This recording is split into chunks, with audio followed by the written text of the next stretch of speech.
Hello students,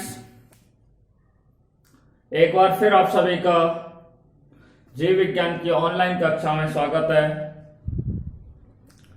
आज हम lesson number 8 start करने जा रहे हैं, जिसका नाम है cell the unit of life, कोशिका जीवन की इकाई। देखिए, लेसन नंबर 8 पर आपसे चर्चा करेंगे। आज हम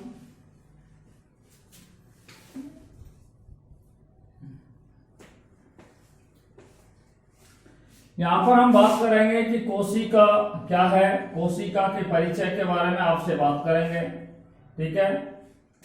और हम आपको बताएंगे कोशिका सिद्धांत के बारे में। कोशिका और कोशिका सिद्धांत, ये दो बिंदुओं पर आज हम मेजरली आपसे चर्चा करने जा रहे हैं।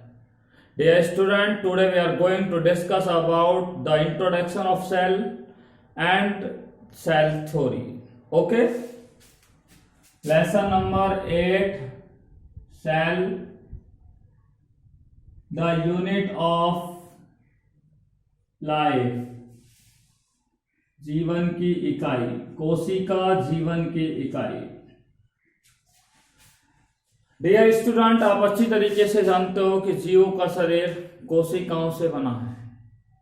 चाहे पौधे हो चाहे जंतु हो, पादप हो चाहे कौन हो, जंतु हो, इन सभी का शरीर किससे बना होता है? कोशिकाओं से मिलकर के बना होता है। किससे बना होता है? कोशिका से मिलकर के क्या होता है? बना होता है, ठीक है। कोशिका जो है वो शरीर की सबसे छोटी इकाई होती है। Cell is the smallest unit of body, ठीक है। कोशिका शरीर की सबसे छोटी इकाई होती है, जो जीवन को, ठीक है, जो जीवन की क्या है, एक आधारभूत इकाई होती है। मैंने आपको बोला है कि प्रत्येक जीवों का शरीर, प्रत्येक जीव, चाहे मानव हो चाहे जंतु हो, ठीक है, चाहे पौधे हो, उन सभी का शरीर किससे बना होता है? कोशिका से बना होता है। और कोशिका जो होती है वो शरीर की सबसे छोटी इकाई होती है, जो जीवन की एक आधारभूत इकाई भी होती है। कोशिका जीवन की क्या होती है? आधारभूत इकाई होती है। आपको बता दूं, कुछ जीव ऐसे होते हैं, कुछ जीव ऐसे होते हैं जिनका शरीर एक कोशिका से मिलकर के बना होता है। कुछ जीव ऐसे होते हैं जिनका शरीर एक कोशिका से बना होता है, उन्हें क्या कहते हैं? एक कोशिकीय जीव कहते हैं। जैसे अमीबा है, पैरामीशियम है, यूग्लिना है, क्लेमाइडोमोनास है, ये सारे एक कोशिकीय जीव होते हैं। और इन जीवों की जो समस्त क्रियाएं होती हैं, ठीक है, इन जीवों की समस्त क्रियाएं जो होती है वो एक कोशिका के द्वारा ही संपन्न होती है, ठीक है। चाहे क्लेमाइडोमोनास हो, चाहे अमीबा हो, चाहे यूग्लिना हो, ये सभी जीव एक कोशिका से बने होते हैं, ठीक है। और इन जीवों की समस्त जो क्रियाएं होती हैं, ठीक है, वो एक ही कोशिका के द्वारा क्या होती है? पूर्ण होती है। परंतु जो उच्च श्रेणी के जीव होते हैं, उच्च श्रेणी के पादप होते हैं, चाहे उच्च श्रेणी के क्या होते हैं? जंतु होते हैं। Higher category animals and plant, higher category के प्लांट की बात करें, उच्च श्रेणी के पादप कौन से हैं? जिनमें पुष्पों का निर्माण होता है, जिनमें बीजों का क्या होता है? निर्माण होता है, ठीक है। और उच्च श्रेणी के जंतु कौन से हैं? जिनके अंदर नर्वस सिस्टम पाया जाता है, जिनके अंदर कशेरुकदंड पाई जाती है, वो उच्च श्रेणी के जीव होते हैं। तो मैंने बताया, उच्च श्रेणी के जितने भी जीव होते हैं, चाहे पौधे हों चाहे जंतु हो, उनका शरीर एक से अधिक कोशिकाओं से मिलकर के क्या होता है? बना होता है। अनेक कोशिकाओं से मिलकर के उनका शरीर क्या होता है? बना हुआ होता है, ठीक है, जिन्हें हम बहुकोशिकीय जीव कहते हैं। क्या कहते हैं? बहुकोशिकीय जीव कहते हैं। और आपको बता दें, बहुकोशिकीय जो जीव होते हैं, ठीक है, बहुकोशिकीय जीवों में कोशिकाएं मिलकर के, देखिए आपको मैं कोशिका बना करके दिखा रहा हूं, ये पादप कोशिका है इस तरीके की, ठीक है, ये क्या है? पादप कोशिका है। और ये कौन सी कोशिका है? जंतु कोशिका है। कौन सी कोशिका है? जंतु कोशिका है। ये कौन सी कोशिका है? पादप कोशिका है, ठीक है। तो ये क्या है? यहां पर पादप कोशिका, और ये कौन सी होती है? जंतु कोशिका होती है। पादप कोशिका के अंदर ये क्या है? कोशिका भित्ति होती है, और ये क्या होती है? कोशिका झिल्ली होती है। ये होती है कोशिका भित्ति जिसको बोलते हैं सेल वॉल, और ये होती है कोशिका झिल्ली जिसे बोलते हैं सेल मेम्ब्रेन। पादपों में कोशिका भित्ति और कोशिका झिल्ली दोनों पाई जाती है, परंतु जंतुओं में कोशिका भित्ति नहीं पाई जाती है, केवल कोशिका झिल्ली उनके अंदर क्या है पाई जाती है। बात समझ में आ गई आपके यहां तक? इसलिए मैं बता रहा था कि ये एक कोशिका है जैसे, ठीक है, ये दूसरी कोशिका है, और अनेक कोशिकाएं मिलकर के किसका निर्माण करती है? ऊतकों का निर्माण करती है। कोशिकाएं मिलकर के ऊतक का निर्माण करते हैं। ऊतक जो होता है वो मिलकर के किसका निर्माण करते हैं? अंगों का निर्माण करते हैं। अंग मिलकर के किसका निर्माण करते हैं? अंग और तंत्रों का निर्माण करते हैं, और अंग और तंत्र मिलकर के जीव के शरीर का क्या करते हैं? निर्माण करते हैं। किसका निर्माण करते हैं? जीव के शरीर का निर्माण करते हैं। अर्थात कोशिकाएं जो होती हैं वो शरीर की क्या है? एक संरचना का निर्माण करता है। इसलिए कोशिका जो होती है वो एक संरचनात्मक इकाई होती है। कोशिका जीवों की कौन सी इकाई होती है? संरचनात्मक इकाई होती है। आप देखिए, ऊतक है, अंग है, अंग तंत्र है, इन सब के विशिष्ट कार्य होते हैं, अलग अलग कार्य होते हैं, ठीक है, सबके विशिष्ट कार्य होते हैं। ऊतकों के अलग कार्य होते हैं, अंगों के अलग, अंग और तंत्रों के अलग कार्य होते हैं, अर्थात इनके स्पेसिफिक फंक्शंस होते हैं। इसलिए ये क्या है? क्रियात्मक इकाई होती है। तो कोशिका एक संरचनात्मक और क्या होती है? क्रियात्मक इकाई के रूप में क्या करती है? कार्य करती है। कोशिका संरचनात्मक और क्रियात्मक इकाई के रूप में क्या करती है? कार्य करती है, ठीक है। देखिए, कोशिका जो होती है उसमें आनुवंशिक पदार्थ होते हैं। कोशिका के अंदर क्या होता है? आनुवंशिक पदार्थ होते हैं, और आनुवंशिक पदार्थों के रूप में उनमें क्या पाया जाता है? गुणसूत्र होते हैं, जिसमें क्या होता है? डीएनए स्थित होता है, और डीएनए जो होता है उसे जीवन का क्या कहते हैं? मास्टर मॉलिक्यूल कहा जाता है। डीएनए को क्या कहा जाता है? मास्टर मॉलिक्यूल कहा जाता है। डीएनए को मास्टर मॉलिक्यूल भी कहा जाता है, मॉलिक्यूल कहा जाता है, क्योंकि डीएनए क्या है? एक न्यूक्लिक अम्ल होता है, और न्यूक्लिक अम्ल जो होता है वो जीवों के जीवन की, ठीक है, जीवों के जीवन की क्या है? एक आधार होता है। जीवों के जीवन का क्या होता है? आधार होता है। न्यूक्लिक अम्ल जीवन का क्या होता है? आधार होता है, ठीक है। तो डीएनए जो होता है उसे मास्टर मॉलिक्यूल भी क्या है? कहा जाता है। हम बात करते हैं कि भाई कोशिका क्या है? What is the meaning of cell, ठीक है। आइए हम बात करते हैं what is the meaning of cell. Cell क्या है, ठीक है। हम बात करने जा रहे हैं कि कोशिका क्या है। ये कोशिका बताइए, मैंने आपको पादप कोशिका बताई, ये जंतु कोशिका बताई। कोशिका है उसको लैटिन भाषा में क्या बोलते हैं? हॉलो स्पेस कहा जाता है। कोशिका का लैटिन भाषा में अर्थ क्या होता है? हॉलो स्पेस होता है। हॉलो का अर्थ होता है खोखला, स्पेस का अर्थ होता है स्थान। हॉलो का अर्थ होता है खोखला, स्पेस का मतलब स्थान या कोष्ठ भी बोल सकते हैं। अर्थात ये कोशिका जो होती है वो प्रत्येक जीव का एक विशिष्ट लक्षण होता है। कोशिका जो होती है वो प्रत्येक जीव का क्या होता है? एक विशिष्ट लक्षण होता है। मैंने आपको बताया कोशिका जो होती है वो प्रत्येक जीव की संरचनात्मक और क्रियात्मक इकाई होती है। प्रत्येक जीव को एक निश्चित संरचना दी है और उसके द्वारा एक निश्चित कार्य किया जा रहा है, इसलिए प्रत्येक जीव के अंदर कोशिका संरचनात्मक और क्रियात्मक इकाई का रूप में क्या करती है? कार्य करती है। कोशिका जो होती है वो जीवधारियों की संरचना और जैव क्रियाओं की क्या होती है? इकाई होती है। कोशिकाओं की संरचना, ठीक है, और उनकी जैव क्रियाओं की क्या होती है? इकाई होती है।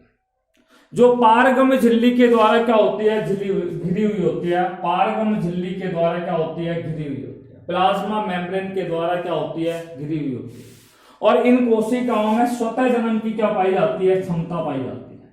कोशिकाओं में कौन सी क्षमता पाई जाती है? स्वतः जनन की क्षमता पाई जाती है।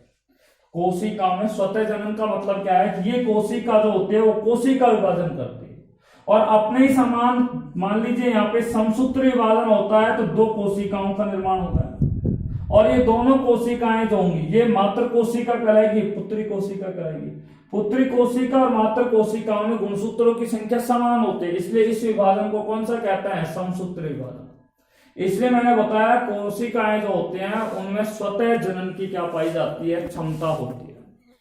किसकी क्षमता होती है, स्वतः जनन की क्षमता होती है।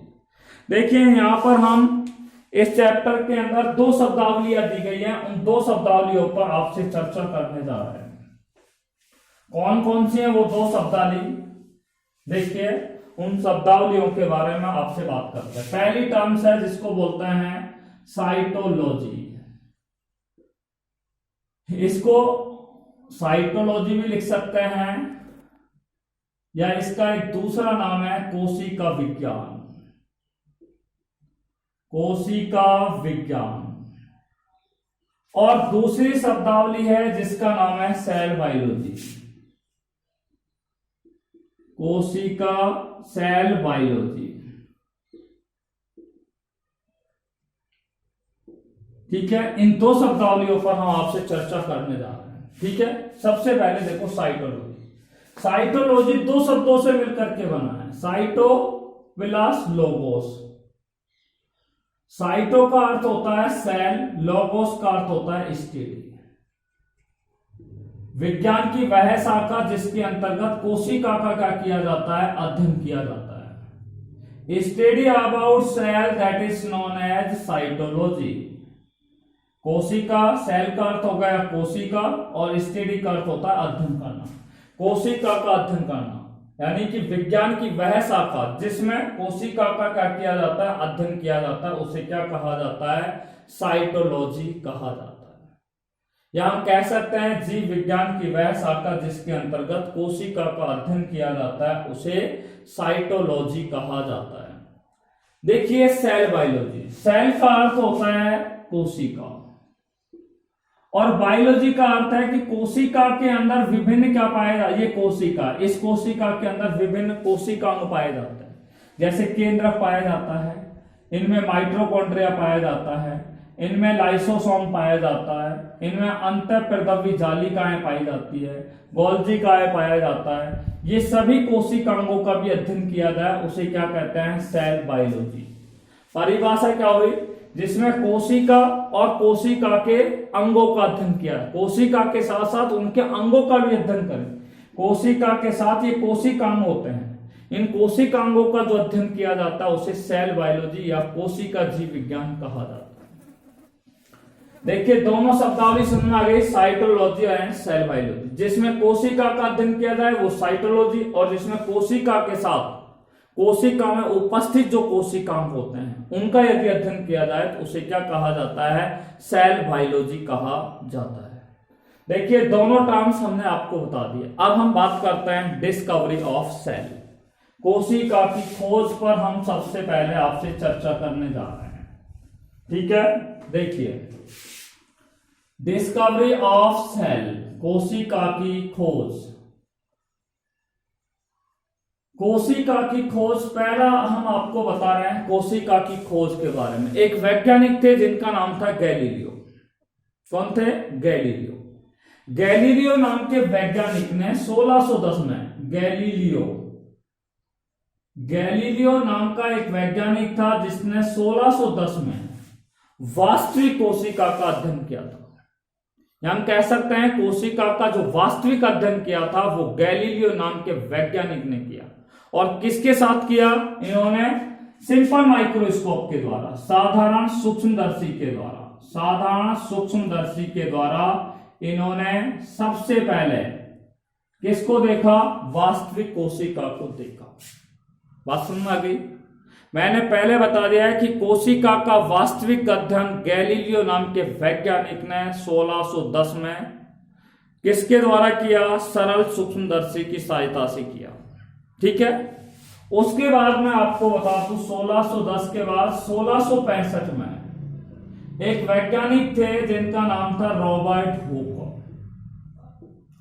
रॉबर्ट हुक नाम का जो वैज्ञानिक था उसने 1665 ईस्वी में सूक्ष्मदर्शी की सहायता से, 1665 में रॉबर्ट हुक नामक वैज्ञानिक ने किसकी सहायता से, सूक्ष्मदर्शी की सहायता से कॉर्क की पतली परत, कॉर्क की कौन सी परत है, पतली परत, कॉर्क की जो पतली परत होती है, ठीक है, कॉर्क की कौन सी परत होती है, पतली परत, और उस कॉर्क की पतली परत में मधुमक्खी के छत्ते के समान क्या देखे, कोष्ठों को उन्होंने देखा।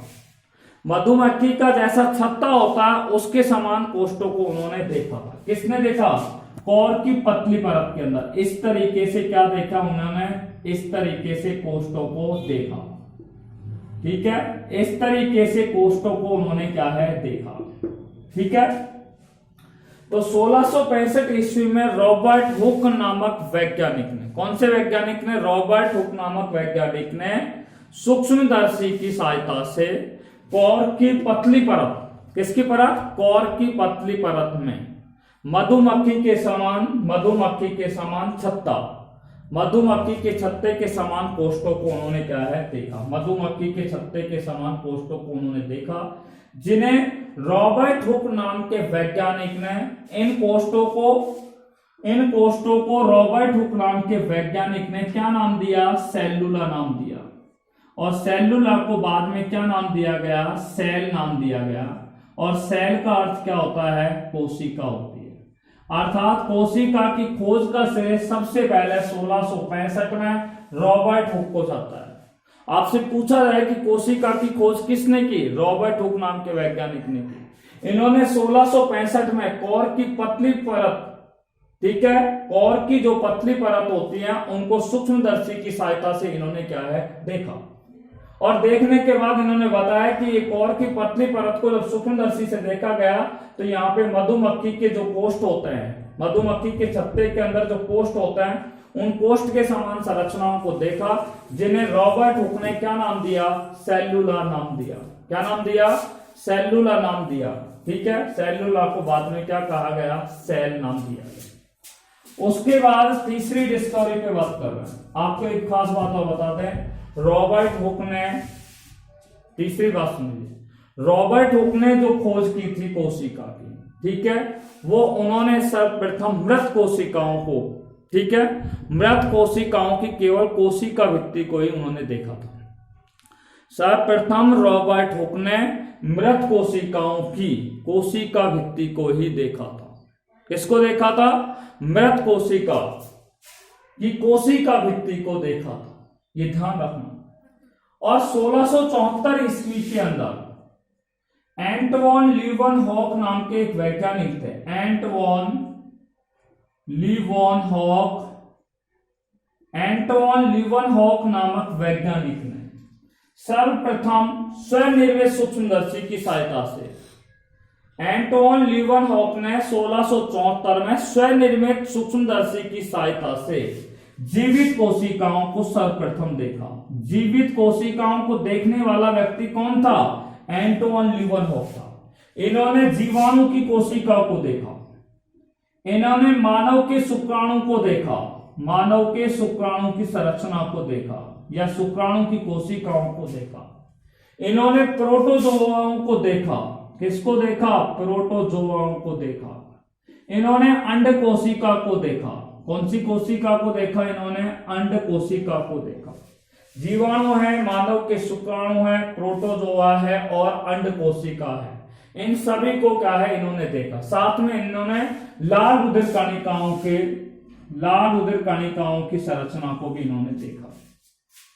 इसलिए हम कह सकते हैं 1674 में एंटवन लीवनहॉक नामक वैज्ञानिक ने जीवित कोशिकाओं को स्वनिर्मित सूक्ष्मदर्शी की सहायता से देखा। और कौन कौन सी कोशिकाओं को देखा, जीवाणु की कोशिकाओं को, मानव के शुक्राणु को, प्रोटोजोआओं को, अंड कोशिकाओं को और लाल रुधिर कणिकाओं को इन्होंने क्या है स्वनिर्मित सूक्ष्मदर्शी की सहायता से देखा। ये बात आपकी समझ में आ गई हो तो अब मैं कुछ कंपटीशन से संबंधित बातें आपसे कर लेता हूं। आपसे पूछा जाए कि भारत के अंदर, भारत में कोशिका विज्ञान का जनक किसे कहा जाता है, भारत में कोशिका विज्ञान का जनक या पिता किसे कहा जाता है, याद रखना अशोक कुमार शर्मा, जिसको बोलते हैं A.K. शर्मा को भारत में कोशिका विज्ञान का जनक कहा जाता है। A.K. Sharma is known as a father of cytology in India. A.K. Sharma को भारत में कोशिका विज्ञान का क्या कहा जाता है, जनक कहा जाता है। और अगर आपसे पूछा जाए कि आधुनिक कोशिका विज्ञान का जनक किसे कहा जाता है, तो आधुनिक कोशिका विज्ञान का जनक सीपी श्वासन नाम के वैज्ञानिक को आधुनिक कोशिका विज्ञान का जनक कहा जाता है। CP Schwann is known as a father of modern cytology. ठीक है, आधुनिक कोशिका विज्ञान का जनक सीपी श्वासन को जाना जाता है और अशोक कुमार शर्मा को भारतीय कोशिका विज्ञान का क्या कहा जाता है, जनक कहा जाता है। अब आपसे पूछा जाए कि सबसे बड़ी कोशिका कौन सी किसकी होती है, सबसे बड़ी कोशिका किसकी होती है, तो शुतुरमुर्ग का जो अंडा होता है, शुतुरमुर्ग जिसको ओस्ट्रिच के नाम से भी जाना जाता है, शुतुरमुर्ग को किसके नाम से जाना जाता है, ओस्ट्रिच के नाम से जाना जाता है। तो शुतुरमुर्ग का जो अंडा की कोशिका होती है वो सबसे बड़ी कोशिका होती है। तो सबसे बड़ी कोशिका किसकी होती है, शुतुरमुर्ग के अंडे की कोशिका होती है। और सबसे लंबी कोशिका किसकी होती है, एसिटेबुलेरिया। ध्यान याद रखना, सबसे बड़ी कोशिका किसकी होती है, शुतुरमुर्ग के अंडे की होती है। और सबसे लंबी कोशिका किसकी होती है, ये ध्यान रखना, सबसे लंबी जो कोशिका होती है, लॉन्गेस्ट सेल किसकी होती है, एसिटाबुलेरिया। ये एक शैवाल होता है, एसिटाबुलेरिया क्या होता है, एक शैवाल होता है। इस शैवाल की कोशिका जो होती है वो सबसे क्या होती है, लंबी होती है। क्लियर बात समझ में आ गई। अब आपसे पूछा जाए कि सबसे छोटी कोशिका किसकी होती है, तो सबसे छोटी कोशिका होती है माइकोप्लाज्मा की होती है, माइकोप्लाज्मा, जिसकी हाल ही में क्या है, हमारे वैज्ञानिकों ने क्या है, खोज की है। माइकोप्लाज्मा की कोशिका कैसी होती है, सबसे छोटी होती है। Smallest cell is mycoplasma. ठीक है, और आपको बता दूं वायरस जो होते हैं उनमें कोशिकाएं नहीं पाई जाती, वायरस में कोशिकाओं का क्या होता है, अभाव होता है। नेक्स्ट टॉपिक हम बात कर रहे हैं, और आज का नेक्स्ट टॉपिक है जिस पर हम बात कर रहे हैं जो परीक्षा की दृष्टि से बड़ी ही इंपॉर्टेंट है, जिसको बोलते हैं कोशिका सिद्धांत। तो हमारा नेक्स्ट टॉपिक है कोशिका सिद्धांत। टॉपिक हमारा चालू हो रहा है सेल थ्योरी, कोशिका सिद्धांत। ठीक है, देखिए कोशिका सिद्धांत के बारे में हम सबसे पहले एक वैज्ञानिक थे 1824 में, जिनका नाम था H.J. ड्यूट्रोसेट। 1824 में H.J. ड्यूट्रोसेट नाम का वैज्ञानिक था, और इस वैज्ञानिक ने कहा था कि पौधे और जंतुओं का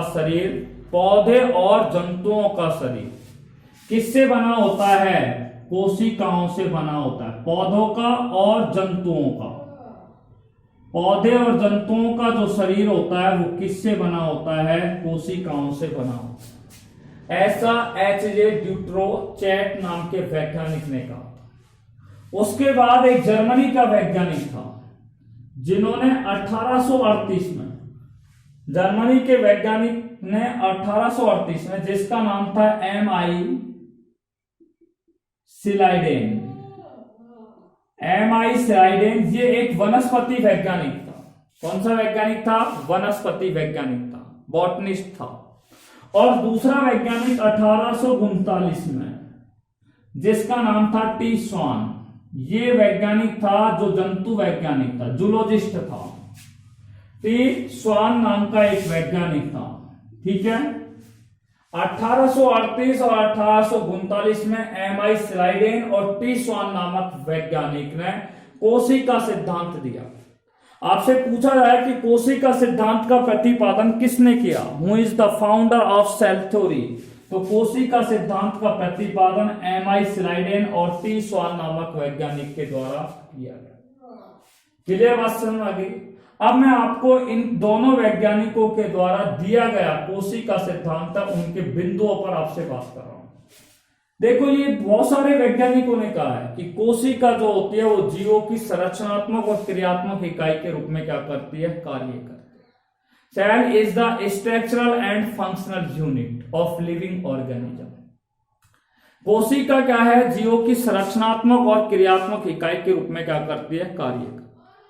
जीवों का शरीर किससे बना होता है, कोशिकाओं से मिलकर के क्या होता है, बना होता है। तो पहला नियम आपको, पहला सिद्धांत समझ में आ गया, कोशिका सिद्धांत, कि पौधे और जंतुओं का शरीर किससे बना होता है।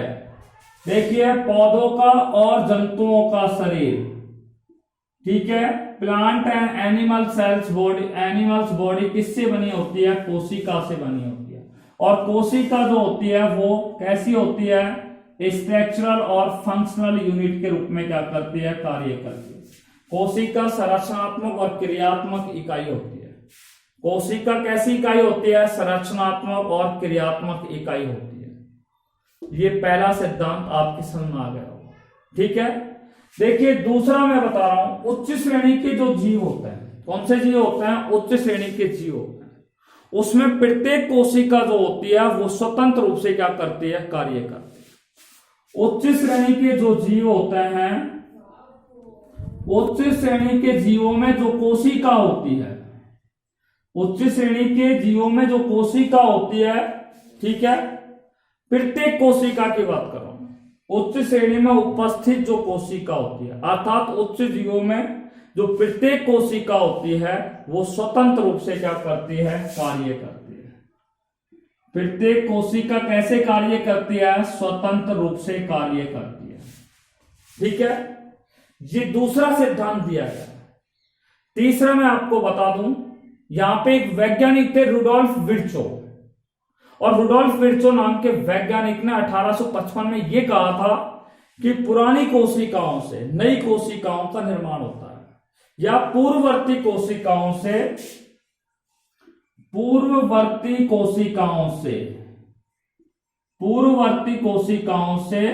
नई कोशिकाओं का निर्माण होता है, ठीक है। यानी कि हम कह सकते हैं कि मातृ कोशिका से कौन सी कोशिका का निर्माण होता है, पुत्री कोशिका का निर्माण होता है। पुत्री कोशिका कौन सी है, नई कोशिका होती है। मातृ कोशिका कौन सी होती है, पुरानी कोशिका होती है, या पूर्ववर्ती कोशिका। तो पूर्ववर्ती कोशिकाओं से नई कोशिकाओं का जो निर्माण होता है, ठीक है, ये तीसरा सिद्धांत है। पूर्ववर्ती कोशिकाओं से नई कोशिकाओं का निर्माण होता है, या पुरानी कोशिकाओं से नई कोशिकाओं का क्या होता है, निर्माण होता है। ये हमारा सिद्धांत दिया गया था 1838 में और 39 में एम.आई. स्लाइडेन और टी. स्वान में। एक बार मैं फिर रिपीट कर रहा हूं इन दोनों वैज्ञानिकों के द्वारा प्रस्तुत कोशिका सिद्धांत के बिंदुओं को। पादप और जंतुओं का शरीर किससे बना होता है, कोशिकाओं से बना होता है, और कोशिका संरचनात्मक और क्रियात्मक इकाई के रूप में कार्य करती है। उच्च श्रेणी के पादपों में प्रत्येक कोशिका जो होती है वो स्वतंत्र रूप से कार्य करती है।